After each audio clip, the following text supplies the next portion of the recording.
আসসালামু আলাইকুম রহমতুল্লাহ। প্রিয় বন্ধুরা, এখন আপনাদের মাঝে আলোচনা করব ঈসা আলাইসাল্লামের কিছু মুজিজা। হযরত ঈসা আলাইসাল্লাম এক জায়গা থেকে অন্য জায়গায় যাইতেছিলেন। রাস্তার মাঝে একজন ইহুদির সাথে সাক্ষাৎ হলেন। ইহুদি ব্যক্তি বললেন, হে ঈসা নবী, আমি কি আপনার সফর সঙ্গী হিসাবে থাকতে পারি? ওই ইহুদির কথা শুনে হযরত ঈসা আলাইসাল্লাম রাজি হয়ে গেলেন। তারা দুজনে হাঁটতে হাঁটতে অনেক ক্লান্ত হয়ে পড়েছেন, এই জন্য নদীর ধারে একটি গাছের নিচে বসলেন। হযরত ঈসা আলাইসাল্লামের কাছে 3 পিস রুটি ছিল। হযরত ঈসা আলাইসাল্লাম ওই 3 পিস রুটি থেকে 1 পিস ওই ইহুদিকে দিল, আর 1 পিস নিজে খেলো, আর 1 পিস ওই ইহুদির কাছে রেখে পানি পান করতে গেলেন। ওই ইহুদি মনে মনে ভাবতে লাগলেন, আমি এই রুটিটি লুকিয়ে ফেলি, যখন আমার ক্ষুধা লাগবে তখন আমি খেয়ে নেব। হযরত ঈসা আলাইসাল্লাম পানি পান করে এসে ওই ইহুদিকে বলল, ভাই, আমার রুটিটি কোথায়? হযরত ঈসা আলাইসাল্লামের কথায় ওই ইহুদি বলল, আমি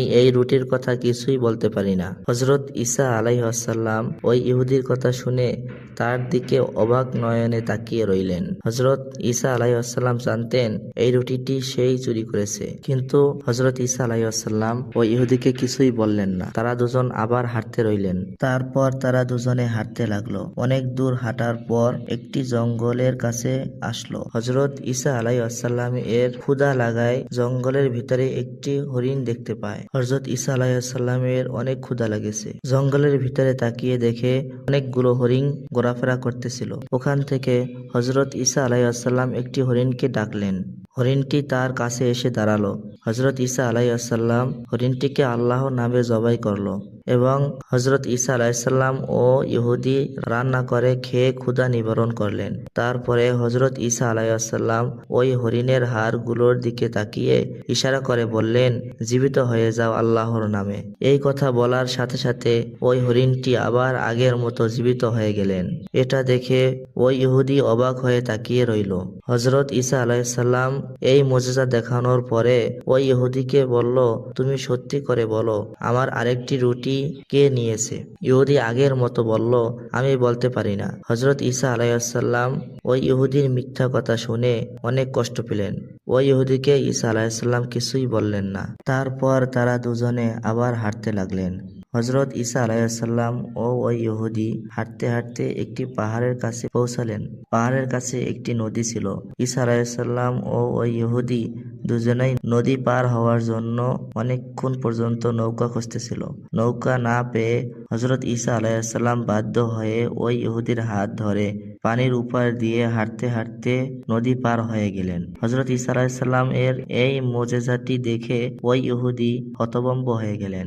নদী পার হওয়ার পরে কিছু দূর হাঁটার পর ওই ইহুদিকে ঈসা আলাইসাল্লাম বললেন, আপনি কি সত্যিই ওই রুটির কথা কিছুই বলতে পারেন না? ইহুদি আগের মতোই মিথ্যা কথা বলল। হযরত ঈসা আলাইসাল্লাম তাকে কিছুই বলল না। ঈসা আলাইসাল্লাম চেয়েছেন তিনি সত্য কথা বলেন এবং সত্য পথে চলেন।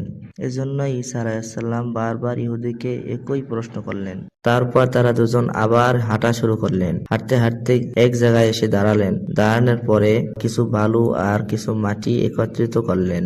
বালু ও মাটির দিকে ইশারা করে বললেন, তোমরা আল্লাহর হুকুমে স্বর্ণে পরিণত হয়ে যাও। এই কথা বলার সাথে সাথে বালু ও মাটিগুলো স্বর্ণে পরিণত হয়ে গেল। হযরত ঈসা আলাইহিসসালাম ইহুদিকে পরীক্ষা করার জন্য আবার বলল, আপনি কি ওই রুটির কথা কিছুই জানেন না? ইহুদি আগের মতন বলল, আমি কিছুই জানি না। ওই স্বর্ণগুলোকে হযরত ঈসা আলাইহিসসালাম 3টি ভাগ করে ওই ইহুদিকে বলল, স্বর্ণের একটি ভাগ আমি নেব, আর একটি ভাগ তুমি নেবে, আর একটি ভাগ যে আমার রুটি নেছে তাকে দেব।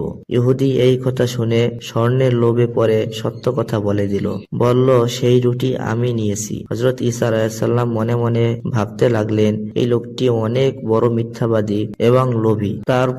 তারপরও হযরত ঈসা আলাইহিসসালাম সবগুলো স্বর্ণ ওই ইহুদিকে দিয়ে তিনি তাকে রেখে চলে গেলেন। সব স্বর্ণ পেয়ে ইহুদি তো অনেক খুশি। ওই ইহুদি একা একা স্বর্ণ নিয়ে যাইতে পারছে না বিদায় অনেকক্ষণ পর্যন্ত দাঁড়িয়ে আছে। ইতিমধ্যে ওই ইহুদির সাথে আরো দুজন লোভী মানুষের সাথে সাক্ষাৎ হলো। তারা এসে দেখলো ওই ইহুদির কাছে 3টি স্বর্ণের স্তূপ। স্বর্ণের স্তূপ দেখে ওই দুজন লোক তারা অবাক হয়ে গেল। অবাক হয়ে ওই ইহুদিকে বলতে লাগলো, আমাদেরকেও স্বর্ণের ভাগ দাও, না হয় তোমাকে হত্যা করে ফেলবো। এই কথা শুনে ইহুদি তার তাদেরকে ভাগ দেওয়ার জন্য রাজি হয়ে গেলেন। তারপর তারা 3 জন স্বর্ণ ভাগ করে নিয়ে হাঁটতে লাগলেন। অনেক দূরে যাওয়ার পর তাদের অনেক ক্ষুধা পেয়েছে। 3 জন লোকের মধ্য থেকে তারা একজন লোককে বাজারে পাঠালো খাবার আনার জন্য। বাজারে এসে লোকটি ভাবতে লাগলো, আমি যদি এই খাবারের সঙ্গে বিষ মিশিয়ে নিয়ে যাই তাহলে সব স্বর্ণ আমার হয়ে যাবে, তাহলে এই খাবার খেয়ে ওই 2 জন লোক মারা যাবেন, অতঃপর